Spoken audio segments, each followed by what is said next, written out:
Welcome back to my YouTube channel guys. इस channel पर आपको रीडिंग के टिप्स एंड ट्रिक्स साथ के साथ राइटिंग टास्क टेम्पलेट वो भी बिल्कुल फ्री ऑफ कॉस्ट प्रोवाइड किए जाते हैं। तो इस चैनल को ज़रूर सब्सक्राइब कीजिएगा और अपने लिसनिंग के स्कोर्स कमेंट सेक्शन में ज़रूर शेयर कीजिएगा। Here, there will be time for you to read the instructions and questions, and you will have a chance to check your work. All the recordings will be played once only. The test is in 4 sections. At the end of the test, you will be given 10 minutes to transfer your answers to an answer sheet. Now, turn to Section 1. Section 1. You will hear a conversation between a tax office employee and a woman who wants to apply for a tax number. First, you have some time to look at questions 1 to 4.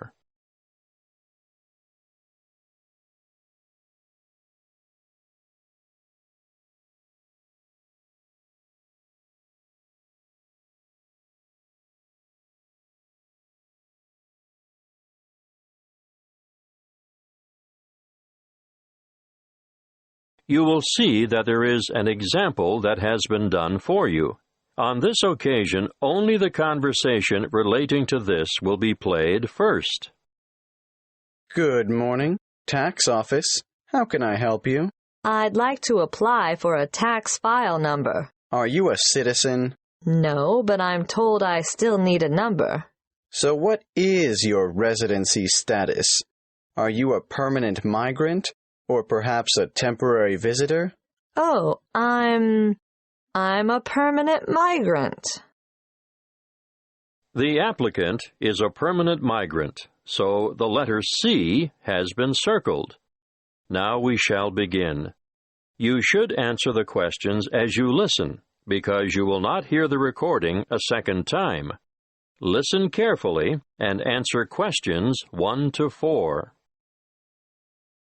Good morning, tax office. How can I help you? I'd like to apply for a tax file number. Are you a citizen? No, but I'm told I still need a number. So what is your residency status? Are you a permanent migrant or perhaps a temporary visitor? Oh, I'm a permanent migrant. And you need a TFN? A what? A TFN. It stands for tax file number. Yes, what is that exactly? It's a unique number we issue to individuals and organizations to help administer tax collection and other government systems. Why do I need one? In actual fact, you don't. What do you mean? It's not compulsory, you know. But I should get one? Well, it's a good idea. Otherwise, you'll have more tax withheld from your wages or salary. In fact, you won't be eligible to participate in the PAYE, that's pay-as-you-earn system, and you couldn't apply for income support or other benefits. You wouldn't have to pay the Medicare levy, but then you wouldn't be entitled to claim Medicare benefits either. I'd better have one then. Okay. So you're currently living in this country, right? Yes.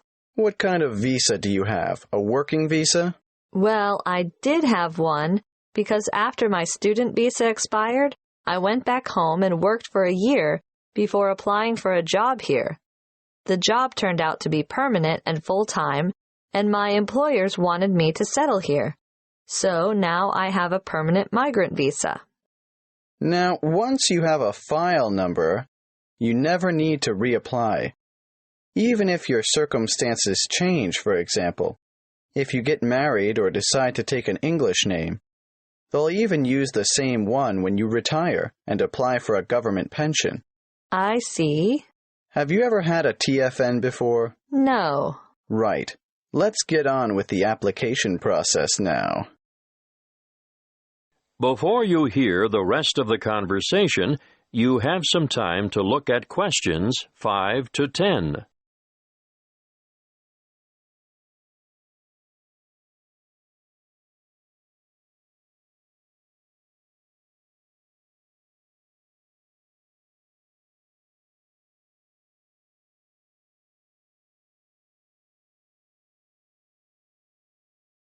Now listen and answer questions 5 to 10. What is your passport or travel document number? Oh, just a moment. I have it here. JGW 1100536. Where do you come from? I came from Greece. Is that your country of origin? Yes, I came from Greece. Are you Greek? Do you have a Greek passport? No, I was born in Spain. I have a Spanish passport, but I've been living in Greece. And where do you live now? Where will the department send your TFN? That's 1339 Harbor Drive, Hollywell. Postcode? 1517. Thank you. Now, what's the best way to get in touch with you? By phone, you can ring my landline number, 0955775076. I'm sorry, I haven't got a cell phone at the moment. I see. Can you give me the details of someone else we could contact if we can't get you during office hours? That would be my landlady, What's her name? Martha Pierce. Is that Pierce, P-I-E-R-C-E? No, it's P-E-A-R-C-E. And her number is? The same as the one I gave you. Yes, I've got that. Now, for some more personal details, what title do you use? Excuse me? Are you Mrs., Miss, or Ms.? I'm not married. Put me down as Miss. All right. What's your surname? Farina. What's your first name? Maria. Do you have a second or middle name? Well, two, actually. What are they? Rosa Anna. I'm guessing Farina is your maiden name, since you haven't been married. But are you known by any other names? Farina is my only surname, but people call me Mary. As a first name? Yes. When were you born, Mary? Can you give it to me in the following order? Day, month, and year? The 15th of November, 1983. You're obviously female. So that brings me to the last question, which I don't really need to ask. What's that? Your husband's name. I don't have one. I know. So I'll just write down N.A. for not applicable. Thank you. That is the end of Section 1. You now have half a minute to check your answers.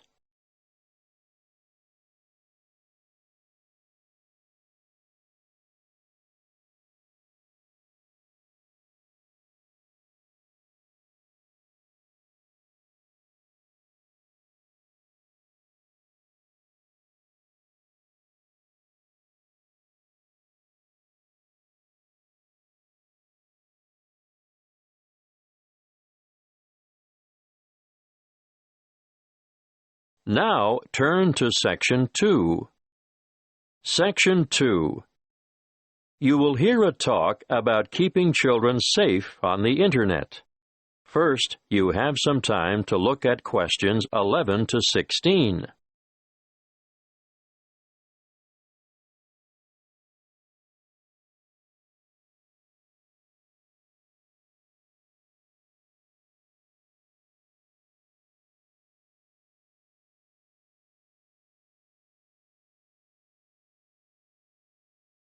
Listen carefully and answer questions 11 to 16.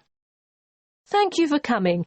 It's good to see so many of you interested in keeping your children safe on the Internet. What's in store? Well, firstly, I'm going to talk in general about some common sense ideas and rules for young ones using the computer.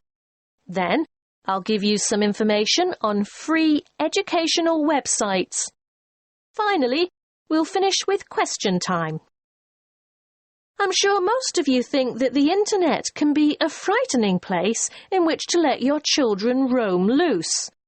But let me remind you that it can also be a fountain of knowledge and education. The trick is to avoid the former and utilize the latter. There are programs available both in your local electronics supply shop and free to download that will keep your child safe to a certain degree on the World Wide Web. A popular one is Online Family Norris, which bars things like military and social websites. I wouldn't advise you to rely solely on a program to protect your family, though. As good as it is, you cannot abdicate your responsibility as a parent.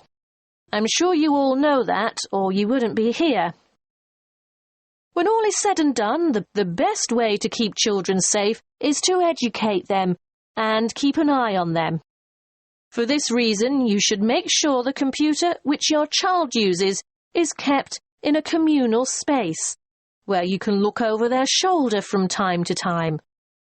It is paramount that you teach them never to divulge their proper or full name, and to never provide personal information, such as where they live or what their phone number is. Tell them that online friends must remain just that, online, unless they are supervised.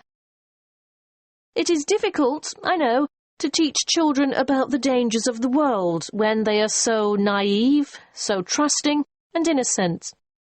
But without going into great detail, you must alert them to the possibility that the people they are chatting with may not be who they say they are. It's also sensible not to give them their own email address until they are old enough to use the internet safely. So, all communication from websites will go through you. When they are old enough to use social sites like Facebook and MySpace, teenagers need to know that whatever postings they put on the web will remain accessible forever. Nothing is ever really deleted there. And embarrassing pictures or remarks may come back to haunt them one day. For instance, when they apply for a job, they could jeopardize their chances, as the employer or human resources staff will look on the web to find out more about their potential employee, and they may be shocked by what they find there. Not the sort of stuff an applicant would want on his or her CV. It can also make them more vulnerable to bullying. Unfortunately, bullying on social sites is another thing to look out for, and I have to tell you, it's on the increase. It's a very difficult issue to deal with, but something that is more easily detected if the computer is kept in a family space. If we can put these negative issues aside, let's not forget that the internet is also a wonderful place for children of all ages.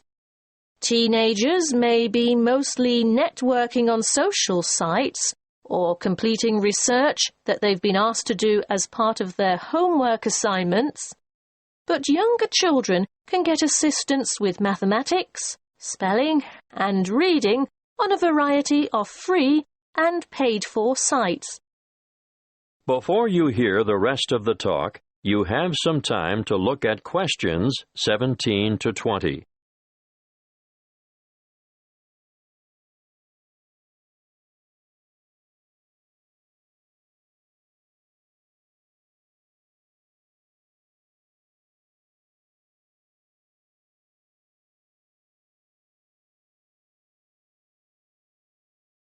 Now listen and answer questions 17 to 20. A good way for children to learn and have fun at the same time is the website mathtutor.com.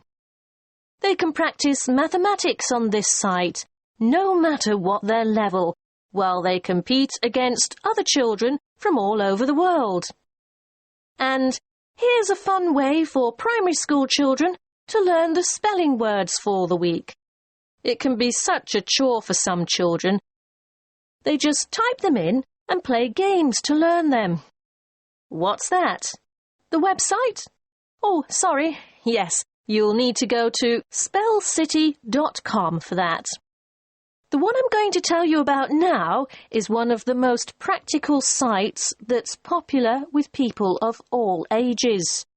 Children, or parents for that matter, can learn to touch type as they sing along with songs.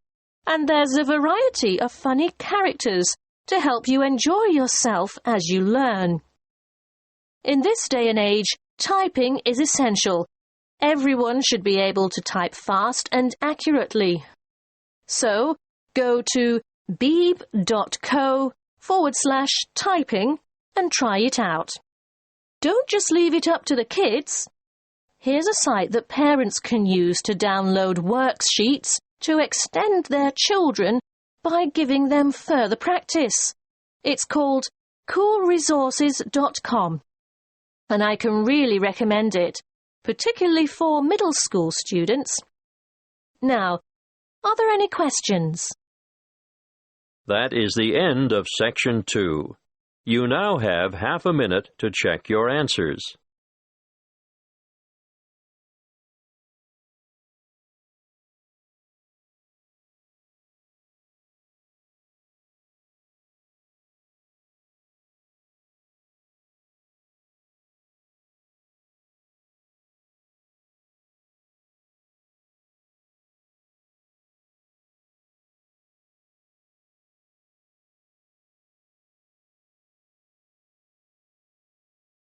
Now turn to Section 3. Section 3. You will hear a conversation between two students in the Education Department who are discussing their first assignment. First, you have some time to look at questions 21 to 28.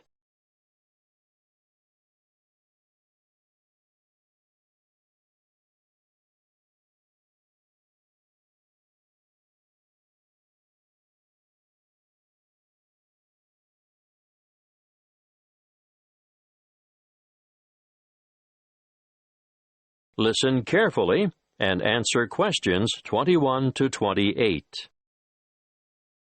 Hey, Ted, what are we going to do about this assignment? Well, Cleo, I think it's pretty straightforward. Oh? Yeah. The topic is, why study abroad? I suggest we do a survey of international students, collate the responses, make a graph, and exhibit our findings in the form of a poster. Wow, you have given this some thought, haven't you? Of course. This is only the first assignment. There will be a lot more to come. So let's get this one out of the way quickly. Well, how do we do the survey? I think we need to find a good selection of foreign students. So, how about we go over to the English language school at lunchtime and talk to some of the students there? That's not a bad idea. But we shouldn't limit ourselves to that department. Why not? Well, think about it. They'll all give the same reason, to learn English. Of course, you're right. Well, one of us could cover the language school, and the other could go around the business school. Yes, I know there are a lot of internationals there, too. But I think a random sample from foreign students on campus might give us a better range of answers. What are we going to ask them? Why are you studying abroad? An open question like that could mean we get hundreds of different responses. It would be better if we made up, say, 10 reasons and asked each respondent to place them in order of importance. You're right. That would certainly make collation easier. Any ideas about what these 10 reasons might be? Sure. I've got enough foreign friends to know quite a lot about what motivates them. Okay. Number 1 is... I think that's obvious. How about study abroad is the best way to learn a language? And number 2 is obvious as well. I know. Study abroad gives you the chance to travel. What's third? It's either culture or friendship. Okay, let's go for culture. Study abroad gives you first-hand experience of a different culture. Not just that, but it gives you new experiences as well. Not all of them are good, but it's meeting those challenges and adapting to new situations and solving problems and so on. Let's make that a separate reason. How about study abroad, will compel you to develop new skills? Sounds good. Then study abroad promotes international friendship. What are we up to now? Wait, that was number 5. Do you think learning about yourself is the same as developing new skills? No, I think it's quite different. Probably more closely related to culture. You really mean embracing new concepts and perceptions, don't you? Yes, and reconsidering one's own beliefs and values, or at least seeing them through new eyes. We could make the next one and call it something like, Study abroad provides the opportunity to learn about yourself. We ought to throw in a few about study and work, because I'm sure that rates highly with many foreign students. Of course. Study abroad gives you the opportunity to expand your academic, Academic what? Let's simplify it. Make it the opportunity to study different subjects. Yes, good. It can also enhance the value of your degree. How's that? Well, I think you can take courses you would never have had the opportunity to take on your home campus, and employers will know also that your language skills have been given quite a boost. Isn't that the same as number 7? No, I think it's a separate issue. All right, keep it. Now, I think this next one is more important. Shall I change the order? No need. The students are going to rank them according to their views. So what is it? Study abroad enhances employment opportunities. Ugh, why didn't I think of that? Anyway, there's one even more obvious than that. Let me guess. Study abroad broadens your mind? Exactly. Okay. Now we have 10. Let's print off 100 questionnaires and go and do the survey. Before you hear the rest of the conversation, you have some time to look at questions 29 to 30.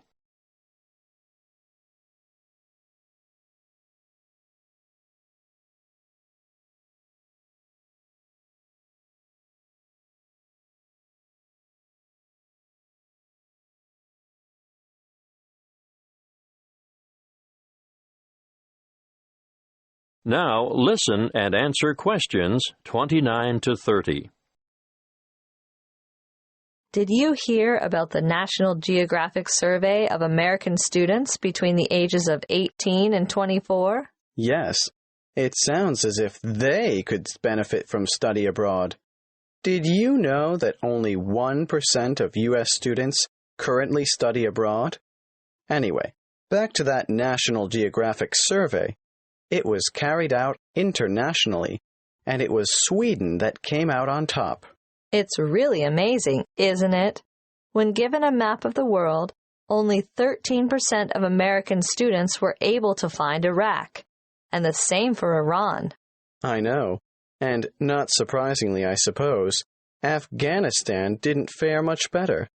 83% couldn't locate it on the map. There must be something about that region. 76% couldn't identify Saudi Arabia either. But Asia didn't come off much better. Over half the students couldn't find Japan on the map. But do you know what's really incredible? Yes, I do. 11% of them couldn't even find their own country. It's no wonder the USA scored near the bottom, only 2 points above Mexico, which was ranked last. That is the end of Section 3. You now have half a minute to check your answers.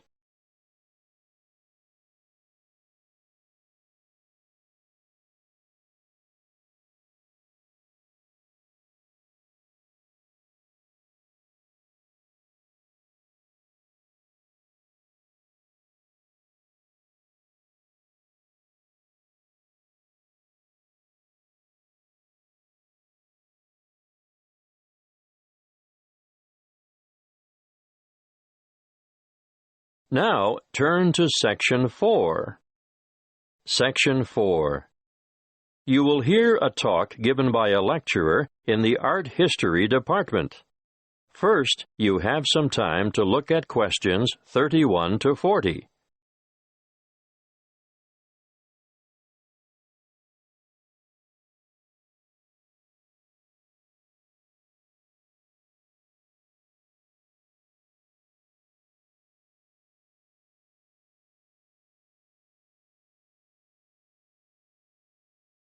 Listen carefully and answer questions 31 to 40.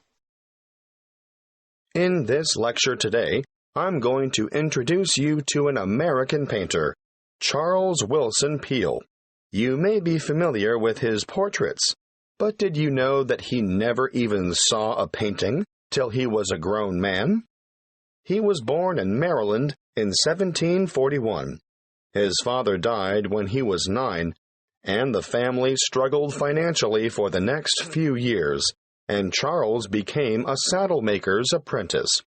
One day, he went to Norfolk for supplies, and there he saw paintings for the first time. He thought they were so bad that he felt sure he could do better, so he decided to make painting his career. In 1766, he went to London to study painting with Benjamin West. Whilst there, he painted this portrait in 1768.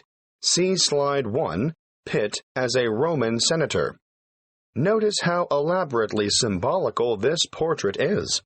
The symbolism arises, of course, from Pitt's famous speech to the British Parliament, where he draws an analogy between the ancient Roman Senate's view of a barbaric Britain and the prevailing European view of the time of a barbaric African continent fueling the slavery trade.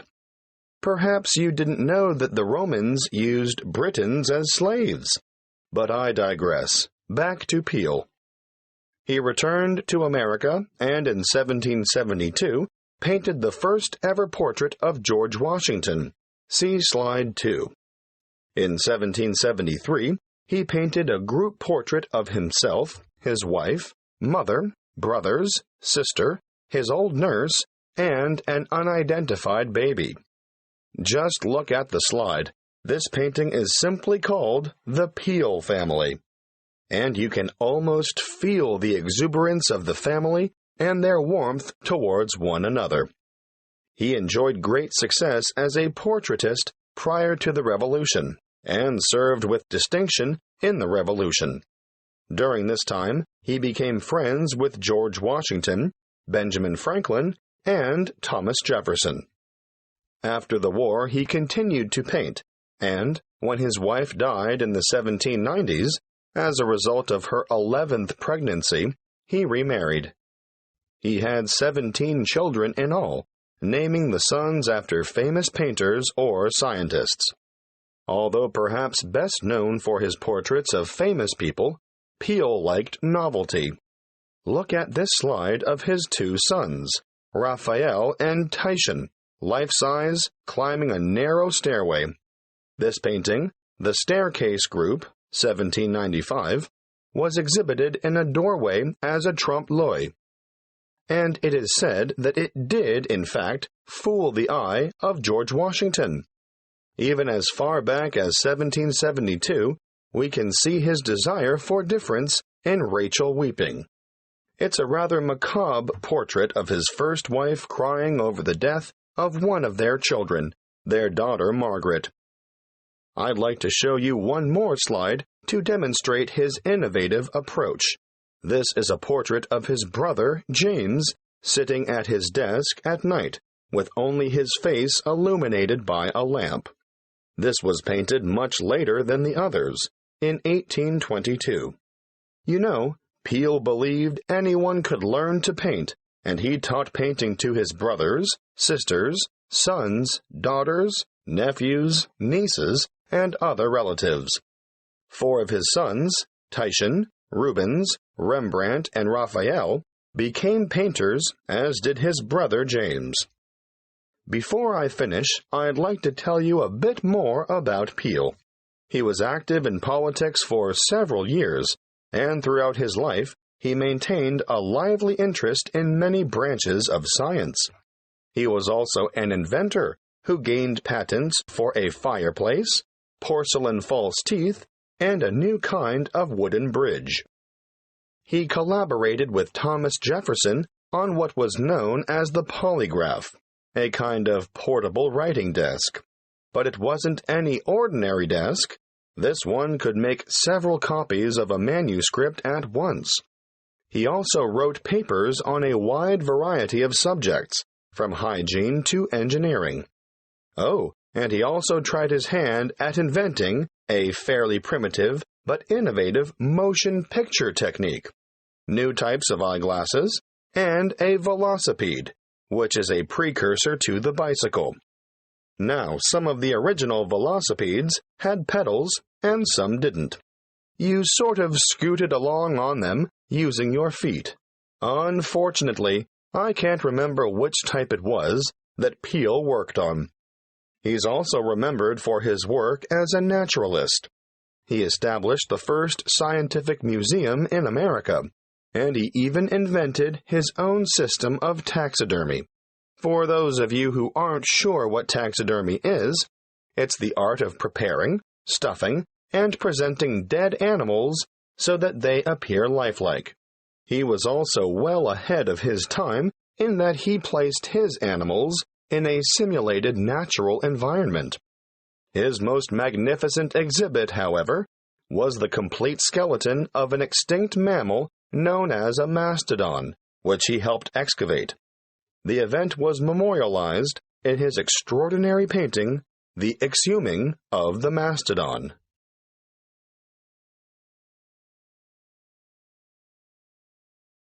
That is the end of Section 4. You now have half a minute to check your answers.